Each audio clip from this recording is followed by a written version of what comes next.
সঙ্গীত পরিবেশন করছেন সুমনা দাসমা। আনন্দিত জয়গুরু বন্দে পুরুষোত্তম। ভালো বললে উল্টো বোঝে, রূঢ় ভাষায় প্রতিদান। স্বর্গ যদি মর্তে আসে, তৃপ্তিতে তার নাইকো স্থান। মায়েরা উলুধ্বনি দাও, মায়েরা শঙ্খ বাজাও, পরম প্রেমময় শ্রী শ্রী ঠাকুরের এই গানটি আমি নিবেদন করছি।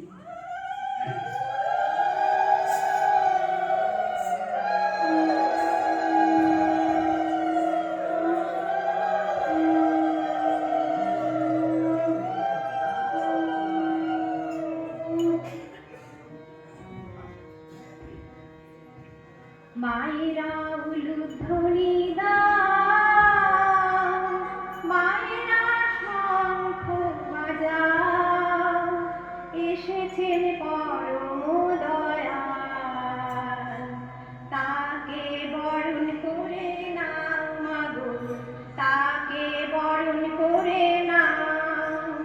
মায়েরা উলুধ্বনি দাও, মায়েরা শঙ্খ বাজাও,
জয় গুরু বন্দে পুরুষোত্তম।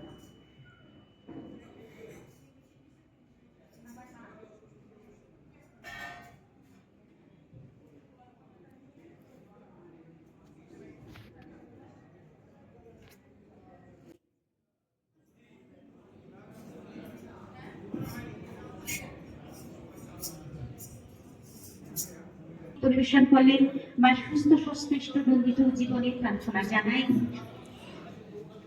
এই যে মা বললেন তাকে বরণ করে নাও, বরণ করে কেমন করে নেবেন? ঠাকুর বলছেন যোগ কর্ম সুকৌশলম, অর্থাৎ তার সাথে যোগ যুক্ত হতে হবে। কেমন করে যোগ যুক্ত হব? বলছেন যুগে যুগে তারা আসেন আর আমাদের আমাদের আমাদের সত্তা, আমাদের যে জীবাত্মা, আমাদের যে সত্তা, তার সাথে যোগ যুক্ত করতে, সেই পরমাত্মার সঙ্গে যুক্ত করতে। সেই যুক্ত করার পন্থাটা কি না দীক্ষা গ্রহণ। তাই আমরা যারা দীক্ষা নিয়েছি এবং যারা নিইনি সকলেই যদি তার সঙ্গে দীক্ষিত হয়ে যুক্ত হতে পারি, তবেই কিন্তু আমাদের সত্তা সমগ্র সত্তার ইষ্টার্থী রূপান্তর সম্ভব হবে। তাই এই যে আমরা উৎসবগুলোর আয়োজন করি এবং সকলে সেখানে সমবেত হই, আমাদের উদ্দেশ্য কিন্তু একটাই, যে এই জীব আত্মাকে তার সেই পরম আত্মার সাথে মিলিত করা, যার থেকে আমরা এসেছি সেই উৎস অভিমুখে আবার করে পুনরাগমন করা।